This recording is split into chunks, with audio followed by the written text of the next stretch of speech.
A very good morning to our viewers of Makosa TV. I welcome you to our news bulletin. I am Akejave. Let us start with the top stories. And on our top story today, focuses on the challenging conditions facing the students at the Islamic University in Uganda IUIU main campus. With the intense heat wave hitting the region, students are facing a difficult time managing their academic and religious commitments during this holy month of Ramadan. Our reporter Namtebi Amina Dilham has more on this story. IUIU students struggle with extreme heat wave during Ramadan. In a scorching turn of events, students at Islamic University in Uganda are facing a challenging predicament due to the blistering hot weather. The relentless heat wave has become a major hindrance, causing some students to miss classes. The skyrocketing temperatures have made it difficult for them to concentrate and even attend their academic commitments. It's not really been so good for us, especially at IU. For us, some of us girls, we have really been suffering lots. Like especially these days, you get someone showering 4 times a day, and even once evening reaches like this, you sleep when your window is open, because sometimes if you leave them closed, you can't even sleep in the room. The room becomes so hot, you feel like you're hitting yourself up. The sun is too hot. Nowadays, actually, it's too hot. Like in the hostels, we actually leave our windows open for some fresh air because it's really too hot. It's so hard for us to catch sleep because it's really hot, as in damn hot. The intense heat exacerbates the effects of fasting, causing discomfort and making it more challenging for students to observe their religious obligation. The health consequences of the heat wave are also taking their toll on the students. Many have reported experiencing headaches and fatigue due to the extreme temperatures. These physical symptoms, coupled with the demands of academic and religious commitments, have left the students feeling drained and adversely affected by the scorching conditions. Amina Dilham reports. I'm losing color. And away from that, in a bid to fight the unemployment among Ugandans, National Council for Higher Education is calling for a review of the curriculum of universities and other institutions of higher learning in Uganda. According to the chairperson of the council, Professor Mary Akokol, the current graduate workforce is lacking in terms of innovativeness, creativity, and attitudes towards producing quality work at their various workplaces. Holders from across the education sector have convened the 5th Annual Education Conference held in Mbale City to address the most pressing issues relating to unemployment that is accelerated by the widening gap between academia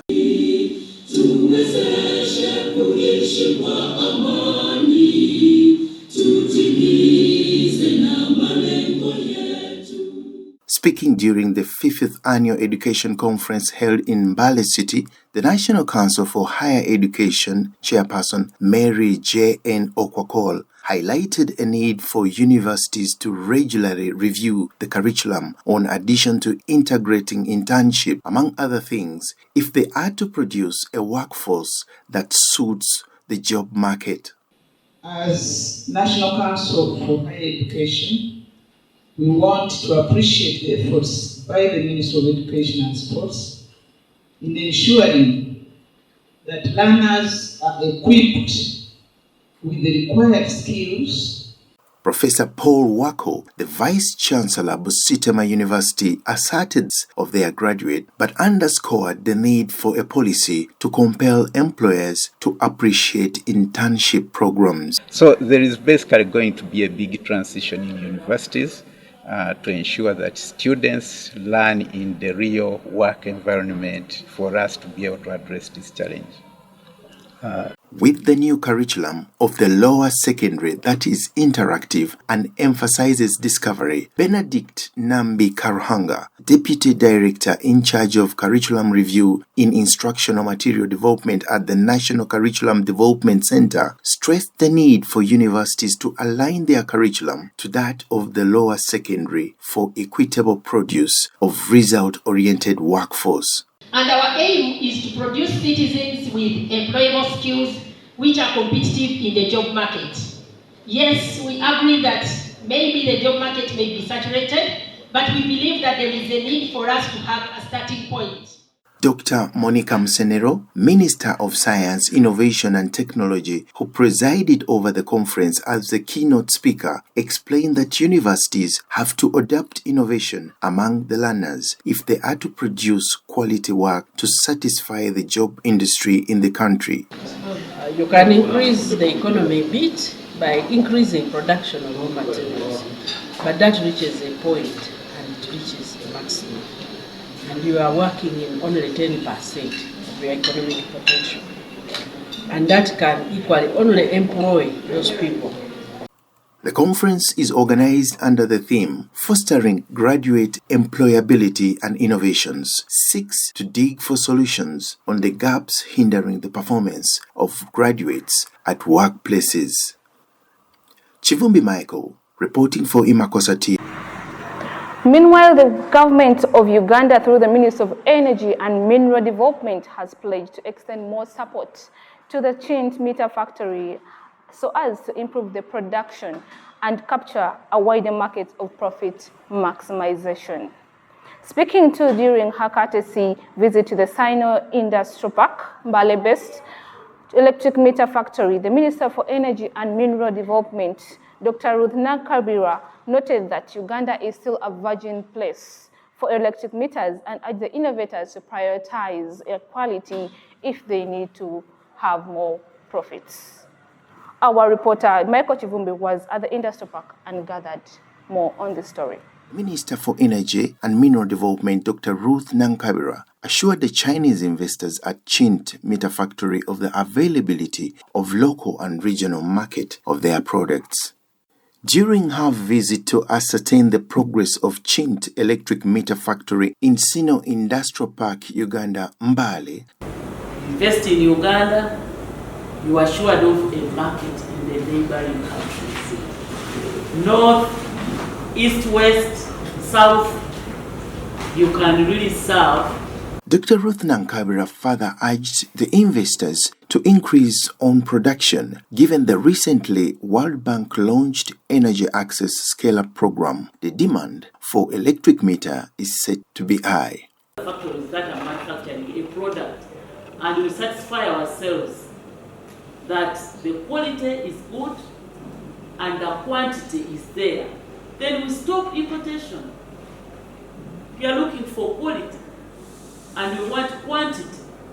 Why do you import? Does it make sense? Not at all. During their engagement with the minister, the Chinese investors cited their plan of manufacturing transformers in addition to electric meters, but highlighted the need for government's protection from importation of products that can be locally produced. Stabilized with the government support from the government. So, Honorable Minister and your team, we are really pleading serious support from you to push. In her remarks, the minister assured the investors of protection against importation of goods manufactured in the country. Factories that are manufacturing a product and we satisfy ourselves that the quality is good and the quantity is there, then we stop importation. We are looking for quality. Established in 2022, the electric meter factory Chint has a daily production capacity of 1,000 to 2,000 electric meters, though the investors are decrying of limited market space for the product.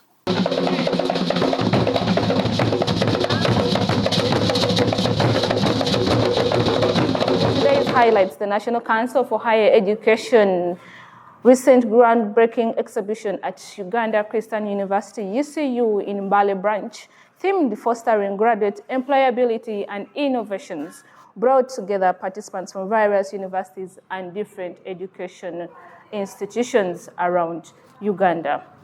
The three-day exhibition was a first of its kind in the region, bringing together participants from various universities and higher education institutions. Universities like IUIU, Mbale, Chambogo, Ndeje, KIU, Bishop Stewart, Kisubi University, and more others were showcasing incredible talents and innovations. One notable exhibitor, Kirabo Fortinet from Bishop Stewart University, showcased a stunning array of arts, adding a creative touch to the diverse offerings at the event. This is Bishop Stewart University, Education Faculty, Fine Art Department. Under Fine Art Department at Bishop Stewart University, we deal in very many art pieces, all artworks, as you're going to see. We deal in fashion and design, we deal in graphics, we deal in ceramics. For example, this is part of our work. Okay. This is a necklace, it's made out of fabric. This is cloth, this is stenge. Yes. Another standout exhibit was from Edwin from the University of Kisubi, who showcased an electric motorcycle, highlighting the university's commitment to innovation and sustainability. The motor is here. So when this motor rotates, electricity is gotten, then that electricity is stored in this battery, which powers the whole bike. Okay. So the more you accelerate, the more charge you get for the bike. Muganga Charles, another exhibitor from the Faculty of Computing at Uganda Christian University, showcased a remote-controlled car, demonstrating the innovative spirit of the university's students and faculty. Just a matter of being able to move forward or move backward. Maybe if they want to change course, if they are navigating for something, they are just moving. These exhibitions are crucial as they provide a platform for universities to showcase their unique programs, initiatives, and strength to a wide audience. They allow universities to interact with prospective students, academic peers, and industry partners, fostering collaborations and partnerships. As the event came to a successful close, it left a lasting impact on participants, inspiring them to continue pushing boundaries and fostering a culture of innovation and employability in the country.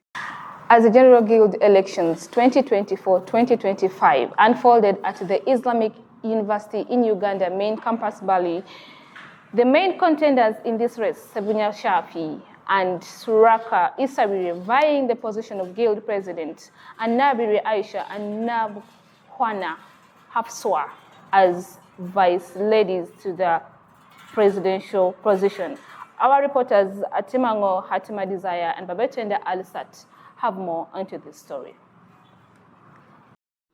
Despite the low turnout at the polling station, by press time, only 946 had casted their votes out of a total of 4,986 voters using the e-voting system, which was easily accessible to all registered students at the main campus. The voter turnout is still low, because as per now, we've not yet reached 1,000, and yet we are having 4,986 voters.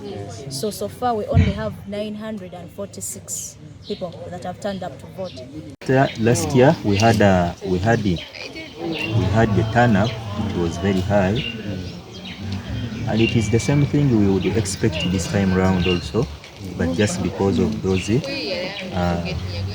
programs that are there where students are engaged, we believe after their engagement. Thank you very much for watching IUIU TV. Remember to subscribe, like, and always follow more on our channel. We shall be bringing more stories into this channel. I am Akwi Jovia. See you next time. Assalamu alaikum wa rahmatullahi wa barakatuh.